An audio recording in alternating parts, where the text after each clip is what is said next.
at the root of it is what's best for the University of Manitoba. There's so much of the work we do here is focused on graduating students. I get the honor in my position to be able to congratulate everybody individually. I'm going to ask you a very difficult question. Okay. University of Winnipeg or University of Manitoba? Wow, that's a great question. I know we're a great university. I don't need a ranking to tell me that. Most people don't know, but we're over a $1.1 billion organization. It's crazy. Right? That's not a trivial amount of money. You've had to steer the ship for the University of Manitoba. Very difficult terrains. We've had an encampment. We've had a 34-day strike. Yeah. There's been a lot. What's your leadership philosophy like in those moments? We are here to get this right. It's not about my ego. And so I need to know that you will give me an unfiltered opinion. And I think one of the things about being a president is really has the entire institution as its mandate. Michael Benarroch people may not have listened to. The president people listen to, right? So that's the flip side of that. Is there any decision that you've made that you regret? That's a good question. Can I ask you a question, sir? Yeah. So I've shook your hand 3 times now. Yeah. One right now and 2 times when I walked across the stage. Convocation. Convocation, yes. How does it feel shaking that many hands? And then how do you come up with the things to say for that many people on their big day? Wow, that's a great question. So first of all, it feels great to shake that many hands. Yeah. And I'll tell you why. Because all the work we do here, so much of the work we do here, is focused on graduating students. Mm-hmm. And to come to that final day and to see the smiles of the people crossing the stage and the smiles of the people in the audience, that's such a motivator to the work we do. And I get the honor in my position to be able to congratulate everybody individually. And I feel that's important message to send from kind of the top of the organization, to the students who are graduating. And part of it is congratulations, but part of it is thank you for choosing University of Manitoba. And I hope you had a great experience. I know not everybody always has a great experience, but overwhelmingly people look back on it and think that was a good experience. And, I only say a few things to most people, right? It's congratulations, good luck in your future.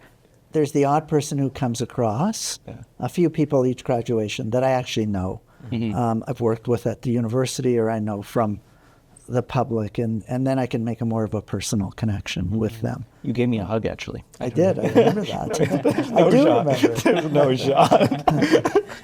I want to ask, what does it feel like to be just almost a small but a very large impact on that degree? When people walk across the stage, it's probably one of their most memorable moments of their life.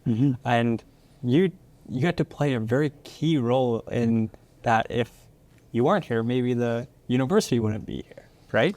And so having that impact on many individuals. So the university would be here if I wasn't here. It has to be able to be here. Yes. If I wasn't here. We have to create an environment where the university can succeed. Right. It's interesting. When I was actually teaching, when I was a professor teaching classes, I knew every student in my classes who came across the stage, and I knew the direct impact I had on them. And so if you would have asked those students who came across the stage, they would have said, well, sure, Professor Benarroch taught me international trade, right? He taught me that. Graduates will come up to me years later and go, I remember taking intro economics with you. You were the professor who I liked so much that I decided to major in economics. It's a little different when you're president, right? So they don't kind of, I'm not teaching them.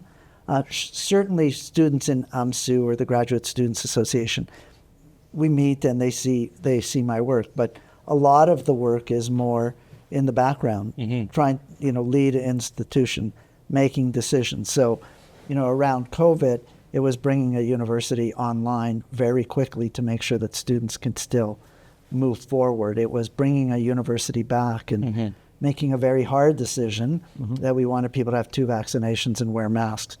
But it was something we had to make a decision. So there's a lot of decisions like that. It's working a lot with governments and donors to make sure that we have the resources at our university to ensure that we can offer a high quality education. So students don't always see that all the time, but it's a big part. My job is a big part about keeping the university moving in a positive direction, and in many ways, trying to remove barriers of things that stand in the way of our university achieving the goals that we want to set. And so, a lot of that work takes place. And then another big part of my job is representing the university. I go to a lot of events. I'm out a lot of evenings. And a positive feeling in community towards university comes back to us because there might be a parent who's got a 16-year-old and they're at an event, and then I speak and they go, wow, that's happening at University of Manitoba. Wow, University of Manitoba has a farm? My daughter or son can go work on a farm in the summer and practice. They do satellites. They're doing work on human rights. And that kind of thing helps promote the university. So a lot of my work now is not directly teaching students, but it's making sure that our university is functioning in a way that allows students to succeed. It's almost like a selfless act because people don't know what you do on a day-to-day, but but if it goes well, a lot of the credit is associated to the admin and the people working here. And then if it doesn't go well, a lot of the criticism is also on them. Yeah, so it is a portion of service, right? It's service to the community to do the work that we do. And it's important to understand where University of Manitoba sits in the community. I mean, it's a critical part of the province of Manitoba, right? It's critical to the advancement of Manitoba. And I would say, at the end of the day, that's part of the job. You get the blame, whether you're responsible for it or not. There's challenges and things happen, and you're expected to do better, and you try to do better. I don't know anybody who doesn't try to do better, right? And I would say when there's success, yes, sometimes we get credit. But, I've learned over time that if I'm in this job to get credit, I'm going to go crazy, right? Because that's not what I'm in this for, right? Sure. I'm in this because I think I can contribute, and I can contribute as a leader and set a positive tone for our institution and help bring forward what I think is reflective of what the people in this institution want, as opposed to a top-down approach where I kind of say, okay, this is what we should do, everybody get doing. That's not going to work in a university. It's really setting the tone. And I found over my career, I'm going to tell you, I never got into this job to be a president. That was never my ambition. I got into this job because I fell in love with economics, and I fell in love with doing research. And then slowly, I just kept getting thrust into leadership positions. Maybe I have a big mouth, I don't know. But I just kept getting thrust into a leadership position. And then, people would say, oh, you were good at that. Will you do this? And over time, that led to being in this position. But it was always, and I've always tried to go to positions where I feel I can contribute and advance the work of whatever group or institution I'm working with. And I think that helping, a big part of this job is helping people in the organization at the University of Manitoba to succeed, whether that's a student, whether that's a faculty member, whether that's a staff member. When they're all succeeding, the place is running smoothly. And when they have opportunities to succeed and are challenged on a day-to-day basis to do better, and I think that's a big part of why I got into this. And so, from time to time, accolades come forward. and they're nice to hear. Their reaffirmation of the work that we're doing is positive, but I never got into this for that reason. And if I did, I'd be in trouble. I wouldn't have made it this far. Of course. Yeah, it's funny that you mentioned that, because there is a quote that I read a while back, and it was regarding leadership, and it came down to the essence of you don't always go looking for leadership. It's often just a natural calling that you almost experience out of just nature, out of the experiences that you've gained.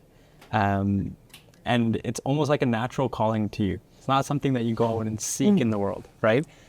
So I like that, because that really resonates with me. I feel like I never, certainly I applied for the job, so I must have been seeking it, right? There's some aspect to it. But right? I applied for the jobs that it felt like people were telling me, Yes. you need to apply for this. People were coming to me and saying, we would have trust in your leadership in this position. Right. And that feels good. It feels good to have people tell you that. Yeah. And I feel that I took a careful approach. I never looked at my next position when I was in the current position. Mm-hmm. I've always been really proud to say that even when I was moving out of a position, on that last day, someone may have said, he was a lame dean or a lame vice president, but I didn't act like that. I made decisions, and I continued to make decisions with the same values that were good for the organizations, because I believe that was right. So I do feel that for me, that does reflect how I've approached leadership. I think I've been fortunate also to be able to surround myself with really good and really smart people who I'm able to work with, and they're able to accomplish a lot. And of course, it comes back to the institution. But I do feel like I never chased those positions. I didn't sit down and plan a career and think about it. When I left being the dean of the Asper School, and I moved to Toronto Metropolitan University, to me, that was my last. I was coming, in my 50s. That was my last position, right? As far as I was concerned, I was gonna commit myself to that. I moved my wife to Toronto, which she didn't want to come. But another opportunity came up, and people started calling me from Winnipeg and saying, come back. You need to come back. This is a position that, that you're the right person at the right time. Things worked out. So I don't feel I ever planned it and kind of tracked it that way, and it wouldn't be in my nature to do that. What was your plan when you entered the first year of university? Did you want to... As a student? As a student, yeah. I wanted to go to law school. Okay. Because that's what I saw happening in my community. I saw a lot of Jewish lawyers, and I thought I want to go to law school. Okay. I got to, it was actually in second year, I took intro economics. And I just thought, oh my God, this is amazing, right? What was it about economics? This explains the way I look. This is helping me look at the world in a way that somehow aligns with the way my brain works. Okay. And so it just kind of aligned for me. And I started taking economics, and I don't know if it was third or fourth year, but a professor I was an undergraduate at the University of Winnipeg, and a professor, she was the head of the department, came to me and said, there's this job this summer at a local college. It was training secretaries and administrators. Okay. They need somebody to teach an intro economics course. Would you like to do it? So I said, sure. So I taught this course, and I thought, oh my God, I love this. This is great. What a rush to be able to actually talk to people about the knowledge that you've learned. And it was actually my wife who said to me, you don't really want to go to law school, do you? I think you should think about economics. And I never even applied to law school. I never wrote the LSAT. Wow. I really, and I took an extra year to finish my undergrad because I didn't take economics in my first year. Gotcha. And I wasn't a very good high school student.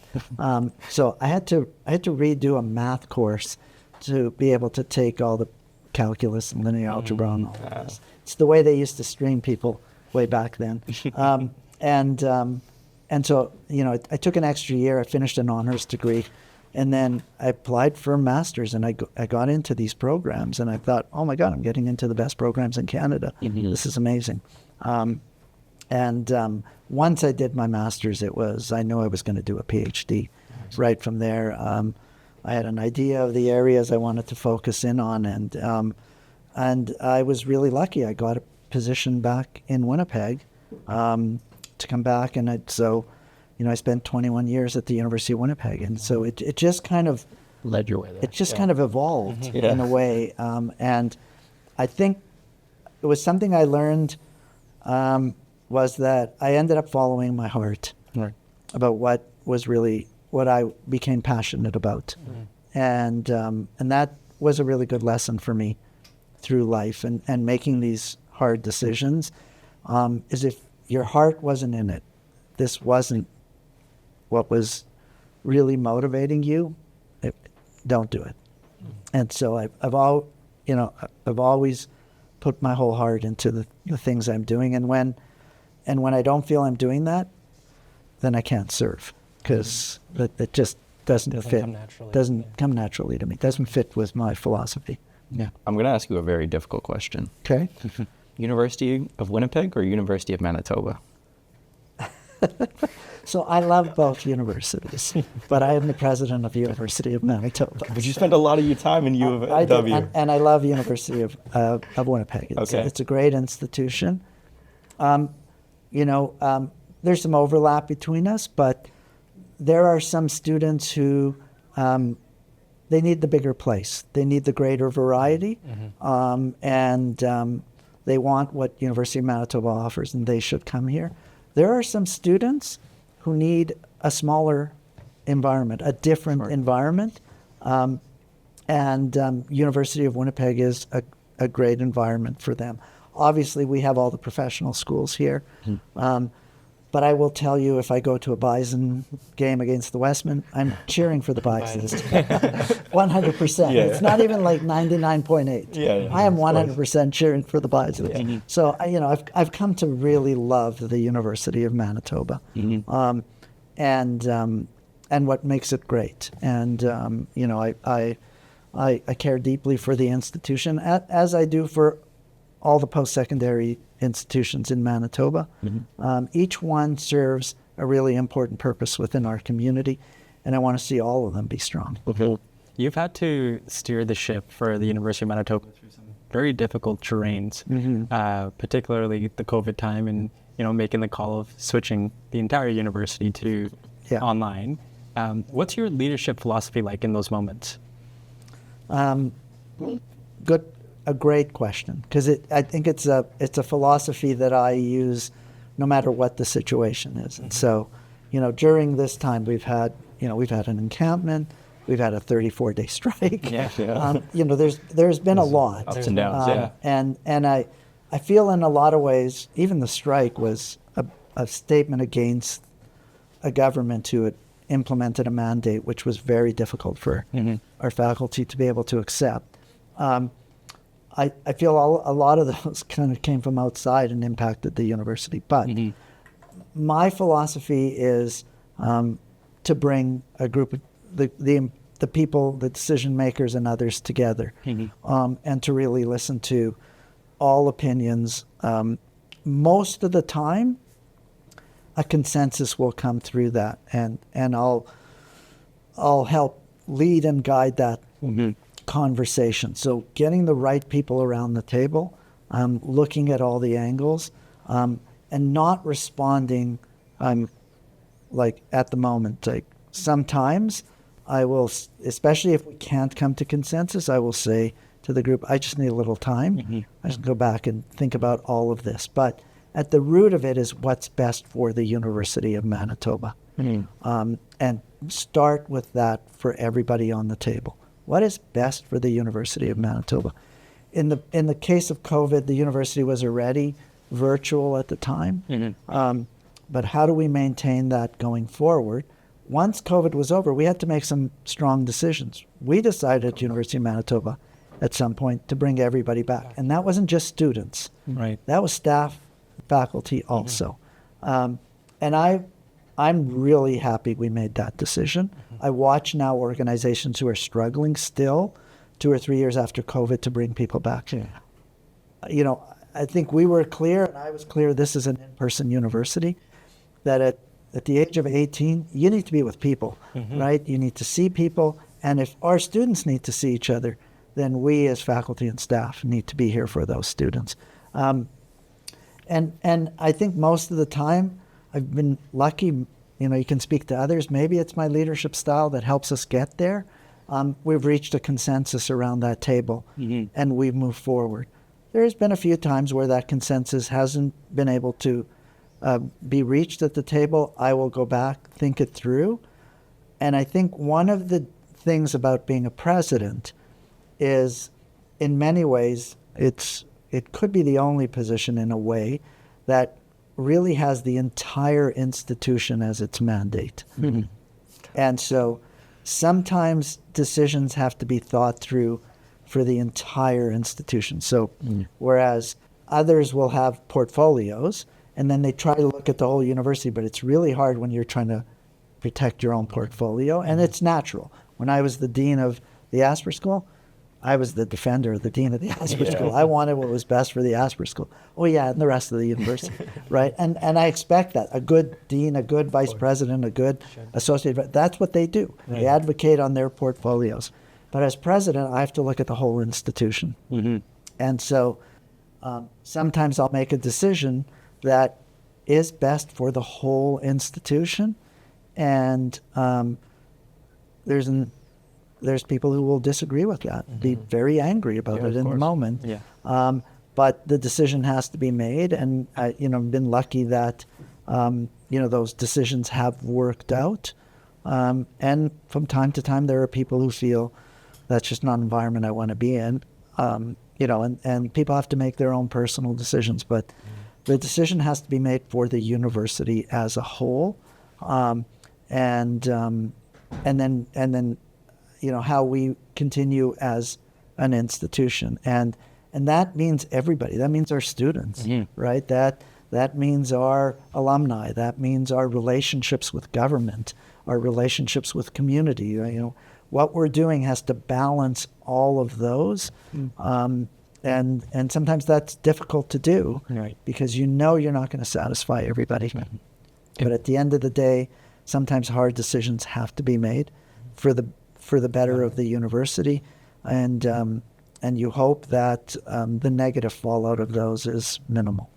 If I could be a fly in the wall, or on the wall, when times of like crisis are going on in this room, what does it look like? How many people are coming through the door? How many conversations are you having? And what's been one of the moments where you really had to take your time and being like, this is hard, not only for everyone, but also for myself? Right. So I think what you'd see is starting with a fairly big group of people, talking about whatever situation is happening at the time. So you're going to see the vice presidents, the university secretary, and kind of the director of my office. So for sure, 8 of us, and then bringing in people from other parts of the university with expertise, labor relations, security, student services, whatever it may be, right? What other parts of the university capital, and making sure that we have, the first most important thing is making sure we have full information. I've learned the hard way that if you make decisions too quickly and you don't listen to all sides, you only get part of the story. So really stepping back and allowing for that. Now, there are situations where you learn that sometimes you have to make a decision at the moment on the information that you have, and you do the best you can. But if you've got a little bit of time, it's really taking the time to make sure all of that happens. And then those conversations narrow. I will bounce ideas off of people. I will, but not with the bigger group. Yeah. Sometimes smaller. What do you think of this? What are the challenges? Or even, sometimes I'll say to our president's, executive team, I'll say, talk me off the ledge. Here's an idea. Right? Gotcha. What are the risks here? Yeah. Well, why would we not do this? Right? And then the other important part is people can't filter themselves. You have to be able to have an honest conversation, and people have to be able to accept afterwards that their perspective on this, whatever it might be, may have not been where we went, but they have to feel safe that they can provide those perspectives. Because if you filter people, you're not going to have full information, and you're not going to see all the perspectives you need to hear. And sometimes paths that you end up not taking inform the final path that you end up taking. And so for me, it's been really important to keep those relationships really open and non-judgmental. And that, for me, I'm not saying for others, for me, that's worked extremely well. And it's also created, I believe, situations where people know, the decision was made this way this time and it wasn't what I suggested. But they can go back and look at 8 other times when what they said was where we ended up. And so I believe it builds a loyalty and a comfort and a safety that helps us get to better decision making. That's the best we can do in these positions. Is there any decision that you've made that you've regret? That I regret? Yeah. I try not to live in regret too much, but there was, this didn't happen at U of M. It happened when I was at the University of Winnipeg. I was asked to create a business school at the University of Winnipeg. They didn't have one. And through that, and it's because I moved too fast. It was because I didn't listen to everybody, because I got ahead of myself. Created this business school, and because we had a very small business department, the idea was to bring the economics department, which was very well established there, into the business school. So if you look at it now, it's the Faculty of Business and Economics at the University of Winnipeg. I thought it would be really cool to not have the economics department get a BA, a Bachelor of Arts, but give them a Bachelor of Business and Economics. I thought that's kind of cool. It would brand us as a little bit different, and just kind of something really interesting. I brought it to Senate. I had heard a little bit that it could be a problem, but I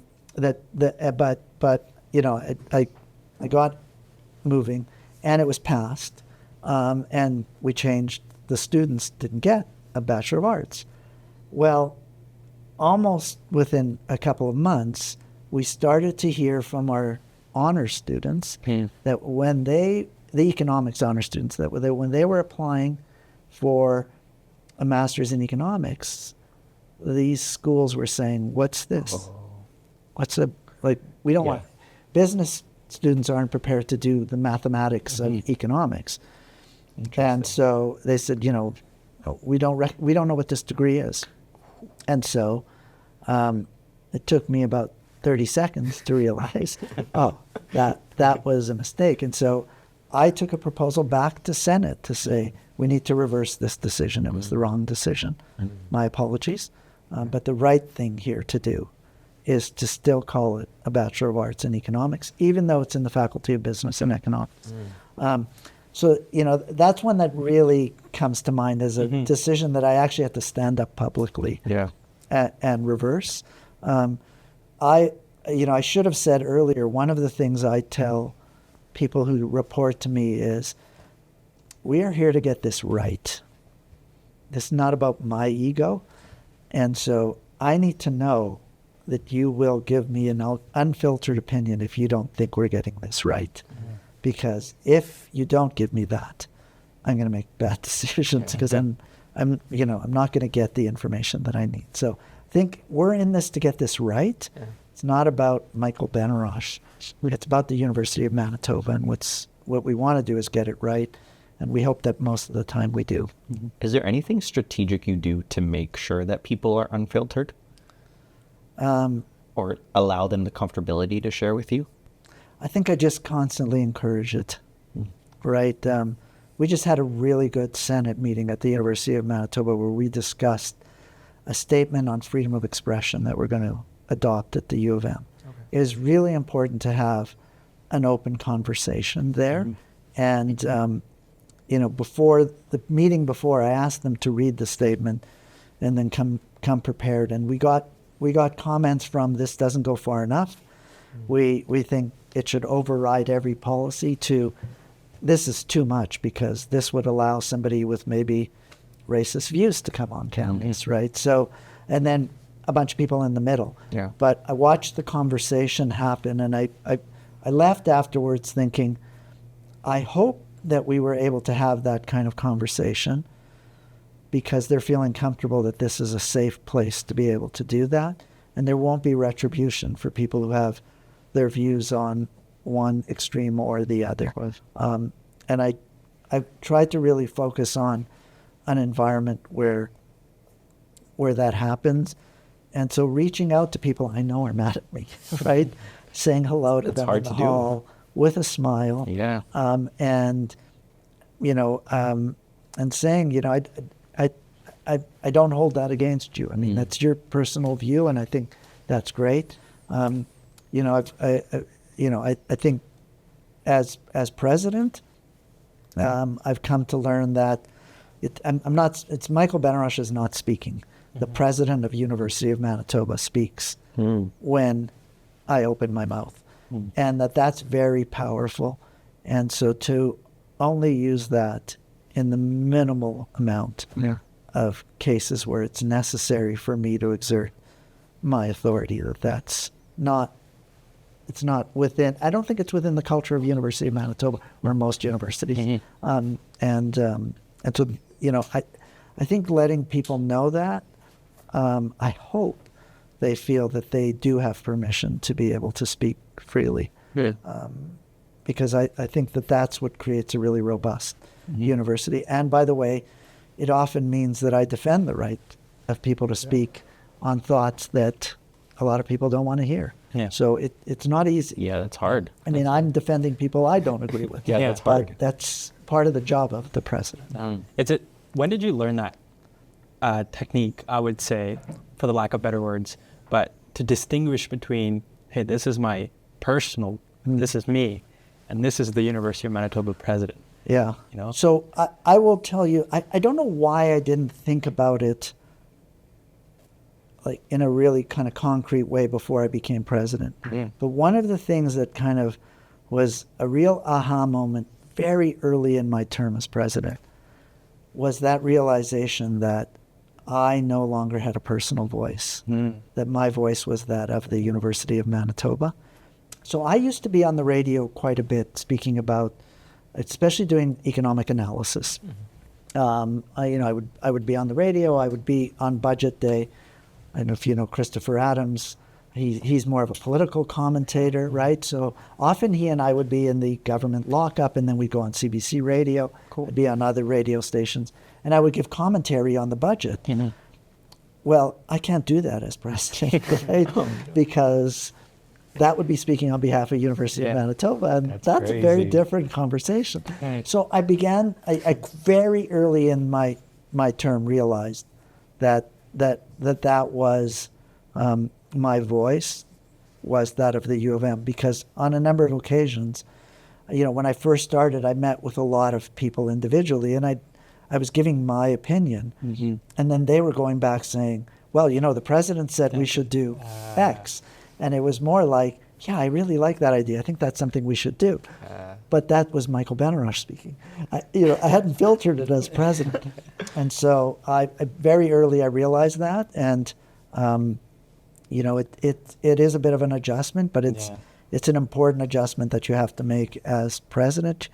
You do have to be careful, but you grow into it, right? Experience really helps. It really, really helps, and you grow into it. But you also understand that your voice carries a lot of weight, right? So that's the flip side of that. Michael Benarroch people may not have listened to. The president people listen to. So your voice carries a lot of weight, whether it's within the institution, right, or it's outside when I'm speaking at public events. The voice carries a lot of weight. Were you okay with that? Yeah, I think you have to be okay with that. Yeah. To be a president of a university, especially in this day and age, where whatever you say can travel very quickly, on social media. Like there's nothing private anymore. So I think, yeah, I'm okay with that. I miss doing commentary on certain things, but I'm okay with it. I do it with my friends. Yeah. That leads me into my next question of like, what are some unexpected sacrifices that you've had to make because of this role that you hold?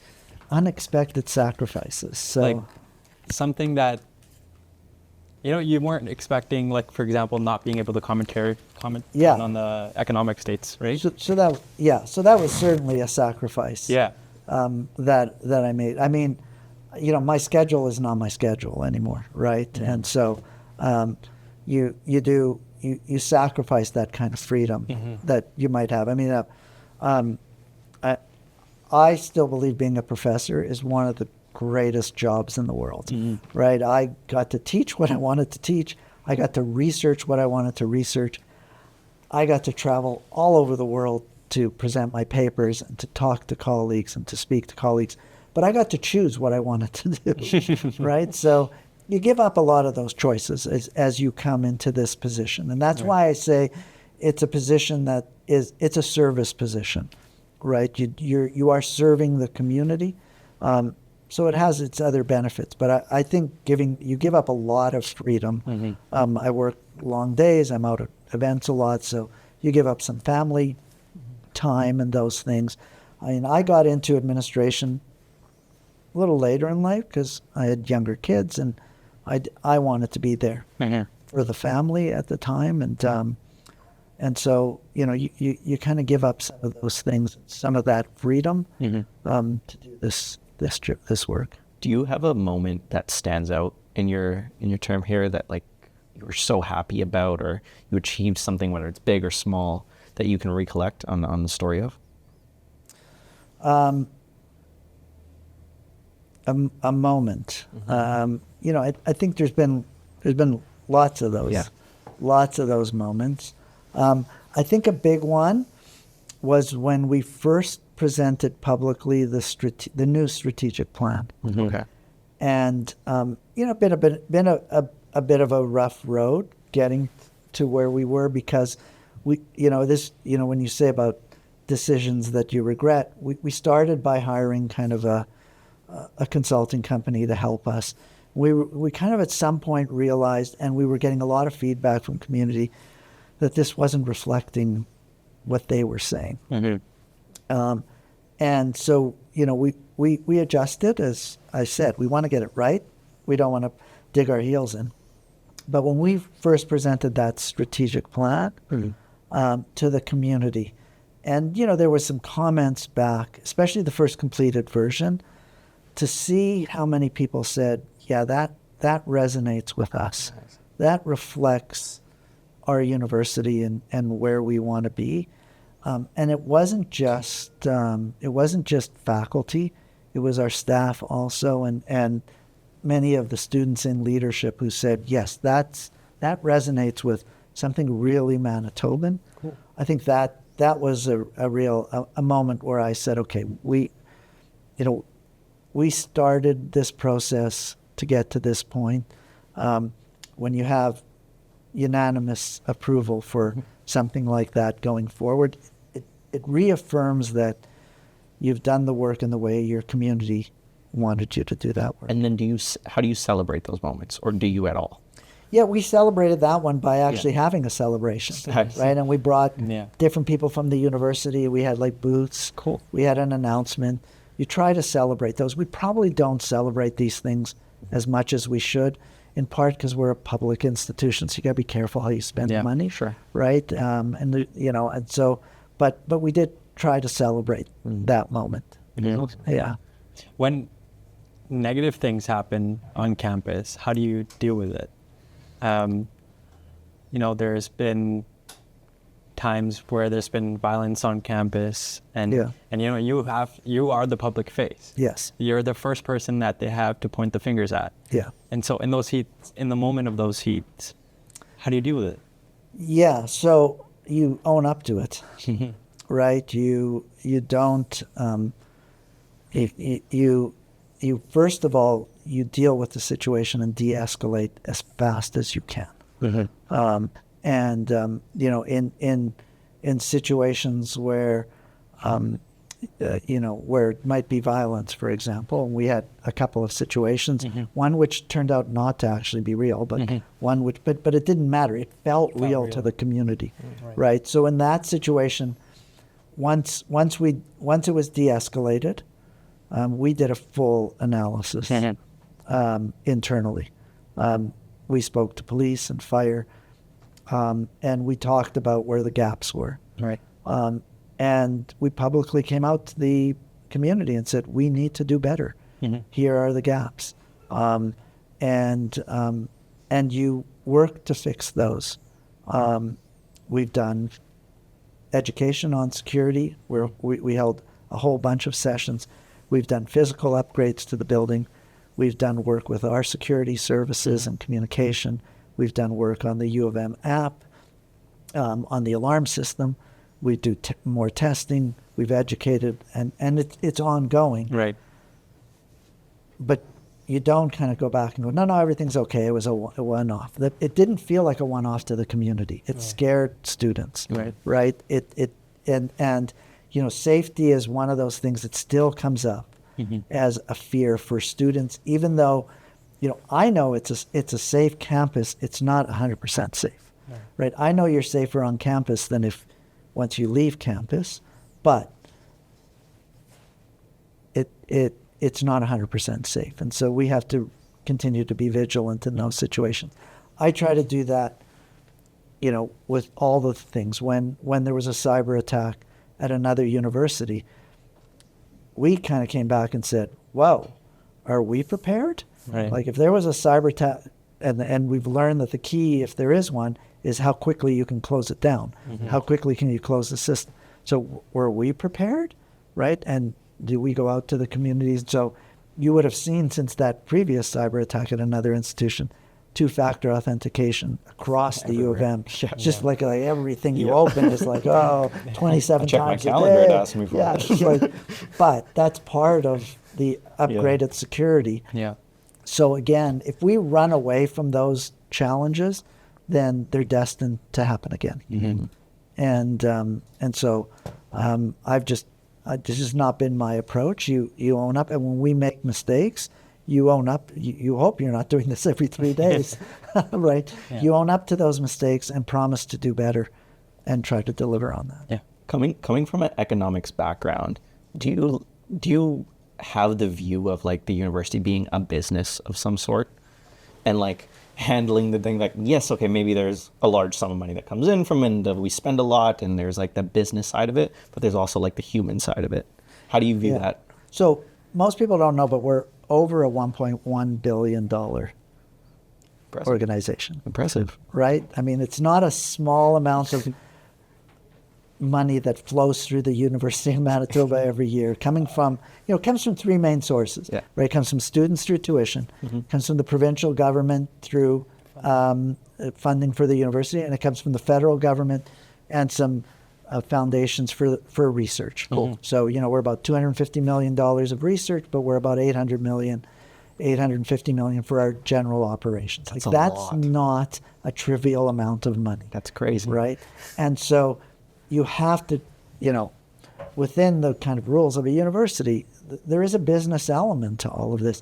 There are business enterprises within the university that we run as a business. But at the same time, we are a public organization that has a goal. Our goal is not to make a profit. So, we are a nonprofit in a sense, although people don't call us that. Yeah. But, you have to bring principles of good business practices to managing a $1.15 billion That's insane. entity, right? And there's an expectation that we spend that money for the purposes that it's allocated for, and that we're public stewards of a large amount of resources. And so absolutely, I mean, if you look, certainly the way you look at our background, our finance and our HR and our business people, it looks a lot like a business background. If you look at our board, right, the board has a fiduciary responsibility for the university. So we have a finance committee, we have an audit committee, right? We have a governance committee, and they're ensuring that we're implementing sound business practices. So one of the things when I became president that our board started to ask us was 3 to 5 year budget projections, which a business would do all the time. Yeah. And we get funded on an annual basis. So having to switch to kind of look at 3 to 5 year budgeting, there's a lot of unknowns. Like, what will the government give us in 3 years? Yeah, how many international students will we have when the federal government changes a policy on international students? So they've pushed us to bring some of those principles to ensure that the university remains sustainable. And I think it's really, really helped us. It's helped us to not see the big, even though our funding, is not growing really fast, and we've got a drop in international students, you're not seeing those big swings of we're laying off 600 people like in other institutions, because I think we've tried to manage and prepare for these things. And maybe we're just Manitobans. We're careful. We're a little bit frugal. we're a little cheap with our money. So we're really, really careful. We don't like going into debt. Real good Manitoba values, right? But you have to bring some of those principles. Is there a world where universities can go out of business? Not... I haven't seen this, at least from what I've done, but you probably know more than I do. So it does happen on the margins. It happens in the United States where there's a lot of public institutions. They close down. They usually get taken over by someone else. Usually if something like that happens, your provincial government is involved in a decision making. Gotcha. It's usually going to be an amalgamation. We saw a situation with a university in Ontario that got into financial trouble, and they found their way out of it. So I think something like that would require the province to eventually make a decision that they're not going to put any more money into this. Yeah, that's so. It doesn't justify, but it hasn't happened very much in Canada. What are some lessons that you learned from economics that you come and apply to your role as a president, and also just to life in general? So I look at the world through an economics lens. You're right? analytical so guy. I'm very analytical that way, right? Yeah. So so a big part of economics is, what happens on the margin, marginal costs, marginal profits, productivity. So I often look at things from that marginal sense. At a U of M, 70% of our costs are labor. So we're not changing a lot of that. So I'm worried worried about making sure that we can afford to pay that. But looking at those marginal, I think one of the things economists really do a lot is look at situations what they'll call partial equilibrium versus general equilibrium. Partial will be when you're really looking at a slice of something, and then others was when you're looking at it from the full perspective. So I bring those principles in. I also think my economics, though I'm not an accountant, my economics has really helped me on the financial end. And that's always been a strength of mine. And to be able to look at the financial picture from a more global lens of the institution. And so, as an economist, whenever I was on a board, I was always put on the finance committee. Yeah, even though I'm like, I'm not an accountant, right? I've never seen a balance statement in my life. Like, why are you putting me on this?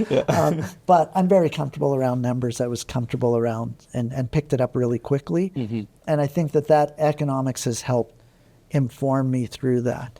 I also think I have the other side of my brain that works. You talked about the human side, right? I think that side of my brain really works. And I think part of my success has been that I've been able to balance those two.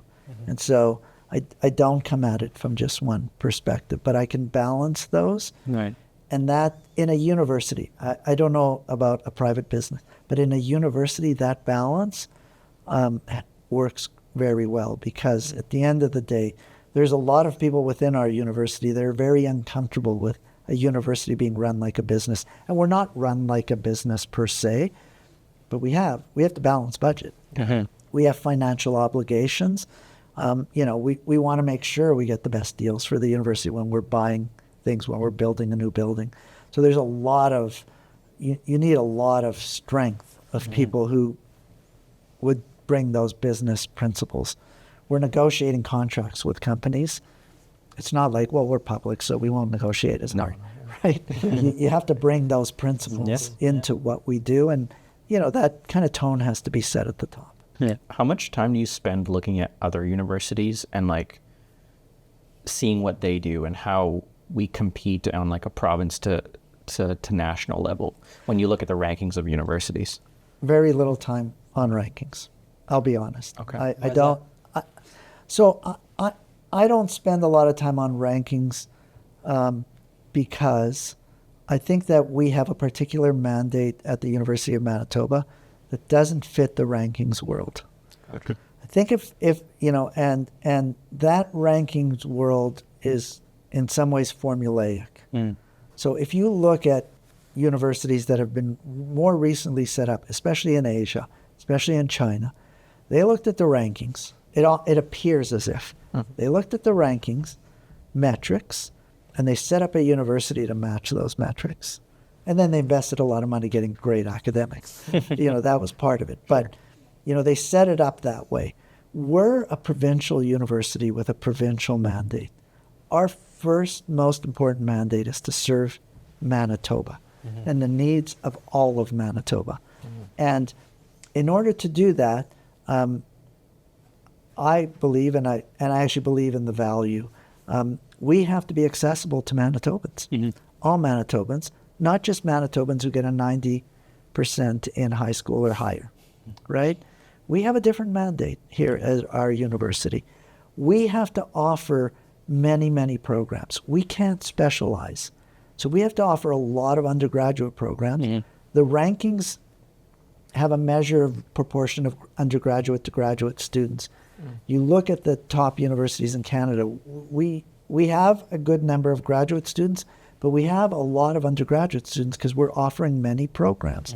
And so there's so many things that we do to serve our local market that work against our rankings. And so if I spent a lot of time doing that, I would be chasing something that I don't think we can achieve. Yeah. But I will put up our university and the results of our university up against any university in Canada and the world. I think our graduates are as good and well educated as any graduates. And I think our top graduates are as good as the top graduates anywhere. And I know that because I see it in the results of our alumni. Yeah. I see where they go. I hear from our alumni who move to other cities like New York and Toronto and London and get a job, and they're sitting in a room with all the new hires, and the new hires are like, where are you from? Oh, I'm from Oxford, I'm from Harvard, I'm from Stanford. Where are you from? Manitoba. Where's that? How did you get this job? Yeah. Right? And then a year later, this is an actual story with our actuarial grads in New York, was working for a New York company, and this thing happened, and then their boss came to them and said, are there more of you at your university? And that company hired 5 or 6 of our grads. Yeah. That's right? All in New York, right? So I know it. I see it. I see it with our physicians who we educate who go all over the world and are as well or better trained. I see it in the grades on the national exams of, physicians, finance people. We're achieving the top grades above many of and higher pass rates. So Yeah. I know we're a great university. I don't need a ranking to tell me that. I understand if we had a high ranking, it would feel good for people.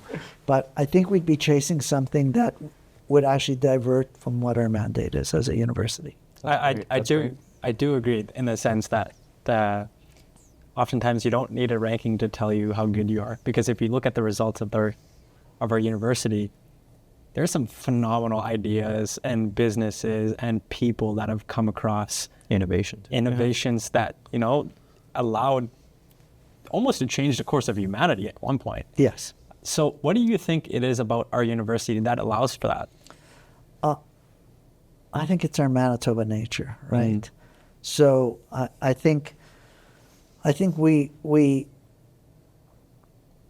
I think we're a bit humble. So we don't brag about it as much. Right. I will say I've been trying to brag more about our university. You mentioned a really interesting fact that we're the highest receiver of the Gates Foundation. Yeah.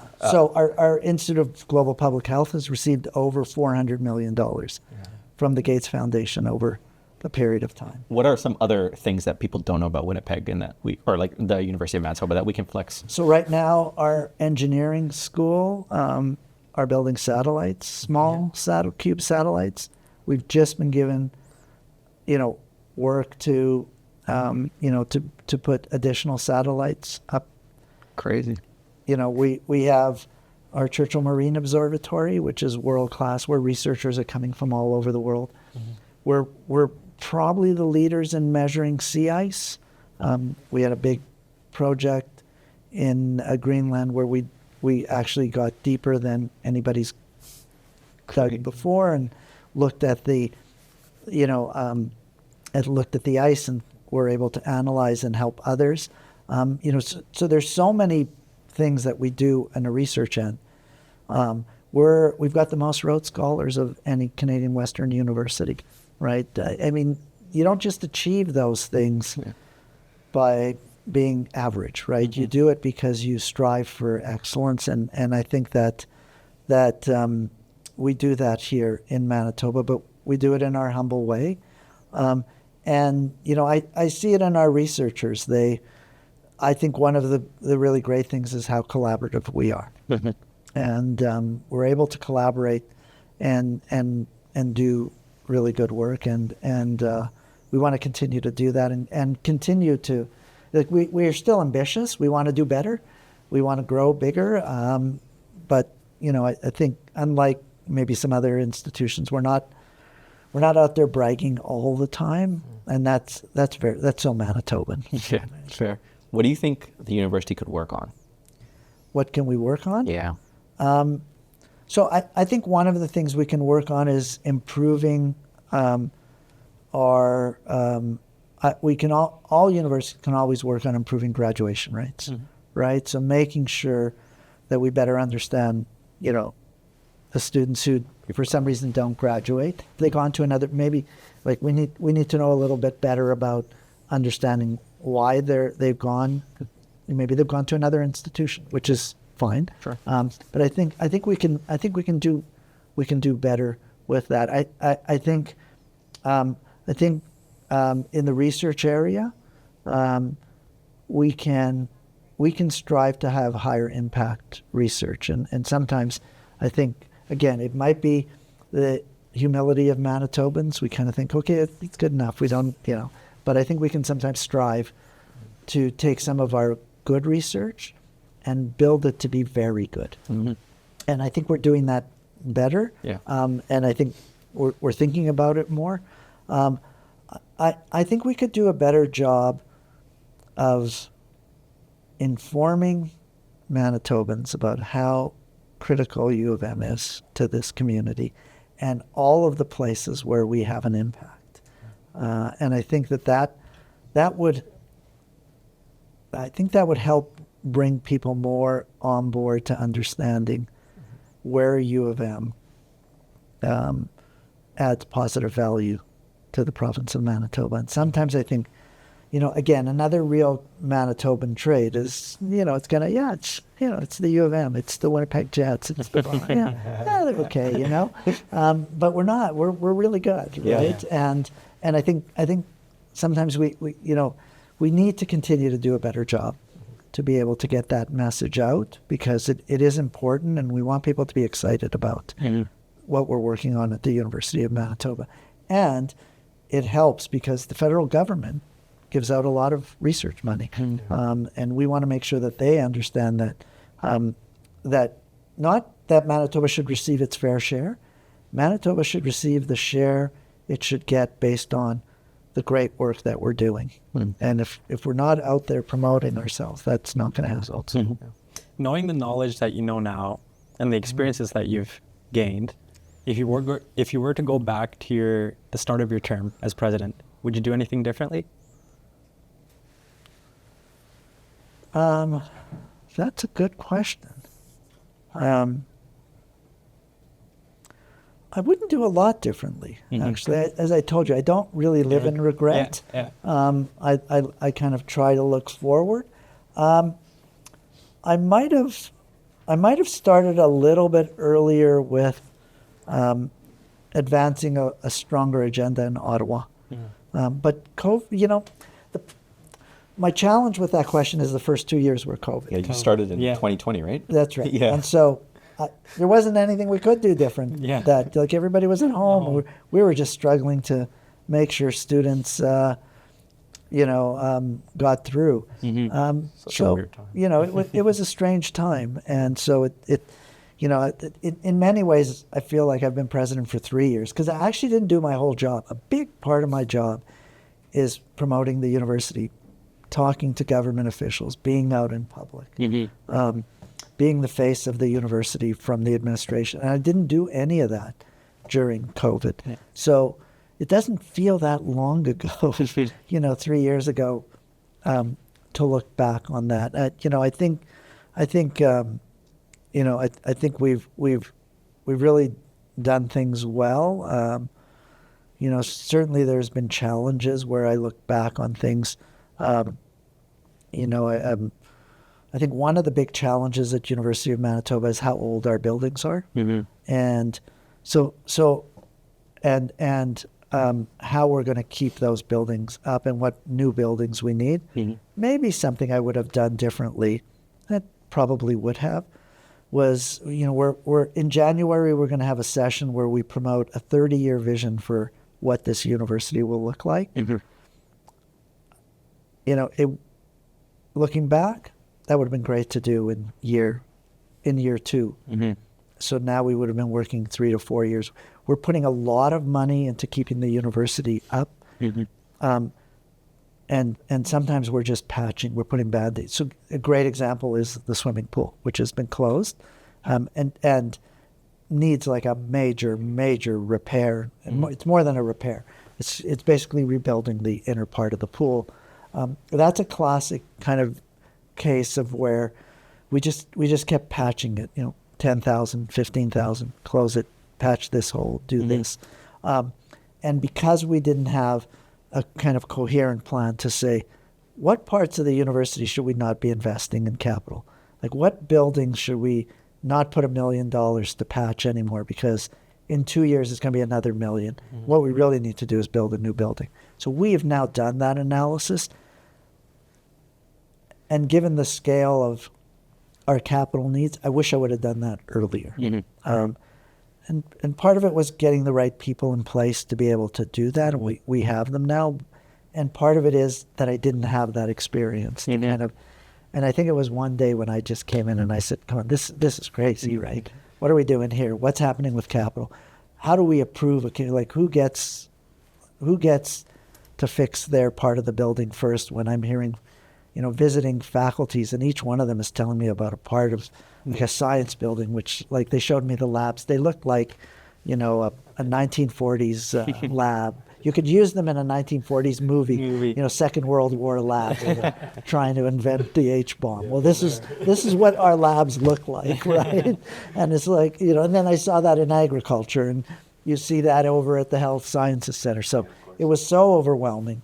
But I think having that knowledge now, I would have started that earlier. I'd highly recommend a Slurpee machine. if I could, I told A Slurpee machine at U of M. Yeah, Yeah. I told we told Jaron Reikus, he was on our show. He was the UMSU president a while ago. A Slurpee machine. Sorry, I call them sleeping pods, but I think Slurpee machine would be cool. You know, we're Winnipeg, the Slurpee capital of the world. Like, I feel like we should have one. My oldest son would love that. He loves Slurpees. I hadn't heard that one before. That's a great idea. That is like, that could put us on the map. Okay, I think it could. well, I just realized that the Popeyes is coming into the university are they? university center, which is surprising. I was like, oh, all the best restaurants come when I leave. So that's something I love hearing. When people say to me, oh, like if we change a program or we introduce something, and then an alum will say, I wish you had that when I was there. And that tells me we're on the right track. I think that's just human nature. All the best things happen when the person leaves. Like when we left high school, it's all the best. We went to Dakota Collegiate, and when we left high school, they made an entire field, like a football field. We're like, come on. If you had any advice to the person who walks in here in September for their first year, and they're from a high school, they're from a different world, and they see these 30,000 people, 32,000 people, all these options, all these things you can do. What's one piece of advice you'd give that person? Yeah, it's a little intimidating sometimes on the first few days. Mm-hmm. I would first say, relax. Like, it's going to be okay. You're not going to fail. You know, you go to a class and it's like, oh my God, everybody's so smart. My professor's so smart. I can't keep up. There's 400 people here. I know. So a deep breath. Okay. And take some of it in at first. I would say reduce complication in your life when you first get here. So the hardest part of being a student is that first set of exams, right? Agreed. You get to that, like in high school, the teacher's on you all the time. You're doing work, you're handing stuff in every 2 days. At university, in many classes, you get to that first set and you think, like, I'm only taking 4 or 5 courses. Like, what's the big deal? And then you look back and go, wait a minute, that's 140 pages in the textbook for 5 courses. Oh my God, I got a week, right? So, you know, remove complication and start to develop the right kind of study skills, which is don't cram. Don't work as a crammer. Like, keep up week to week, because often in universities, the second week builds on the first week, builds on the third week, the fourth week. So I would say at the beginning, just try to ensure that you put yourself in that position. And don't, parents hate when I say this, don't be afraid to drop a course. If you're sitting there, you have 5 courses, you're overwhelmed, and now you're going to do bad in all 5 courses, drop a course. Take it later. There's no rush here, right? Wish I had that. The reality is your 4-year degree is going to take you more than 4 years. If you look on average, a 4-year degree is taking almost 5 years, right? Yeah. So don't worry don't sweat those kinds of things. You come back and you can do it. And then as you start to relax, look outside the classroom.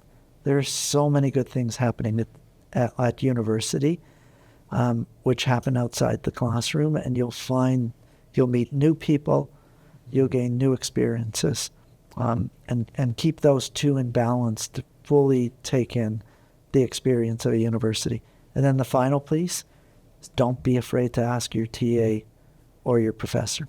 All right, you could spend 8 hours trying to figure something out, or they can explain it in 15 minutes. And those 7.5 hours will be really crucial for you later on. You know, develop those networks where you can work through these things. And I think a lot of students realize that, me included, but in our fourth year, in our third year, when it's like, that's right. oh, I wish I could, like, I wish I just talked to my TA. I wish I went to office hours. I wish I did I all know those it's things. intimidating. Yeah. It's intimidating. I mean, I know it's intimidating. Yeah. You know, I've seen this over and over. I mean, Yeah. I taught for 25 years. I know that, right? It is intimidating. And I remember I was at UBC teaching a course. It was actually an economics course, but it was a group of students from international relations. Cool. And they were actually like third year students, but taking like, or maybe even fourth year students taking like a second year course. And I remember one time before a test, they were like in the hallway and I was almost like re-lecturing on something. There was like 15 of them. And I remember thinking afterwards, like, your exact point. They've learned, go and ask the question. Yep. But they're a little bit older, Yeah. right? And don't be afraid to ask that. And sometimes when I was a professor, if I thought a student had not tried very hard, I might ask them to go away and think about it a bit more. But if I knew a student had tried and didn't figure it out, I'd give them all the time that they want. And I think most professors are like that. But it is intimidating at the beginning. I think that we could probably have a whole conversation on, I have my education degree as well, but like how high school doesn't necessarily set you perfectly up for university, and it's a reality shock. There's a big gap there, Yeah. not there? There. Yeah. I remember being a pretty good student in high school, especially in physics, because I loved physics. Yeah. And I came to university in the first year of engineering, and I did physics. And in the midterm, I probably got 30%. Been there. Yeah, that's a shock, right? And that was, it hit hard. Yeah. Yeah. Yeah. And Yeah. from there, you kind of just realize how to study for university and what Yeah. study habits look like and how to surround yourself with people that know how to study as well. That's right. And I mean, there's a lot of material, right? Yeah. And it accumulates. I mean, a classic course of this is statistics. You guys Yep. take statistics? I did. Like 1,000. that last lecture in statistics, if you didn't get the first lecture, No way. I No mean, way. by that last lecture, you're like, it's a cumulative course, right? And so, that's where you have to start to develop those study habits. And it's intense. I mean, Yeah. when I did my master's, I think as a class, we went out the first day and then we went out the day after exams. And like, it was 14-hour days Locked in. every day to just keep up. Like, you had to keep up. Professors would call you out in class and say, Michael, tell me about this. And so you had to keep up. But I realized that what they were doing by doing that was saying, I'm protecting you from that final exam, which is going to really be a comprehensive analysis of this course in a deeper way than even your undergraduate. And you got to be ready for that. So that would be the advice 100%. I would give. And I know you could give the advice, the experience. Unfortunately, many of us, I'm in that company of getting, I don't know if I got 30, but I certainly failed some of my first tests. Yes. And it was like, okay, that is not working. Yeah. That's what I did in high school. I should have learned I didn't do well in high school. But, I need to change. And you reach levels. And fortunately, the flip side of that is when you do start doing well, you get the confidence. Yeah. That, hey, man, I can do this. Becomes addictive. That's right. I can do this. Jeez, I got an A minus. God, I could have got that one question. I knew the answer. Yeah. I knew the answer. Yeah. And so then it becomes kind of addictive, right? Yeah. You start to realize, like, I'm good at this. I can do this, right? Yeah. And, And it's that very hits you in year rewarding. 3. Yeah, it's rewarding. So. Yeah. Thank you so much for coming on the podcast and sharing your story and talking about the university with us. Also a big moment for us because we started here Here. at the University of Manitoba in a small little room at the UMFM, and for our 200th episode to be with you. Thank you. This Thank you. this has been such a pleasure, and you guys have brought back made me think of a lot of memories, and think about my role and my job. the fact that you're both alum, that you started at U of M, and it's the second 200 episode. Yeah. I'm thrilled and honored that you would have chosen me to be that guest. So thank you. Thank you. Thank you so much. And look forward to your 400. Let's do it. Let's do it. Thank you so much. Great. Thank you. Thanks, guys. Thank you. That was great. Thank you.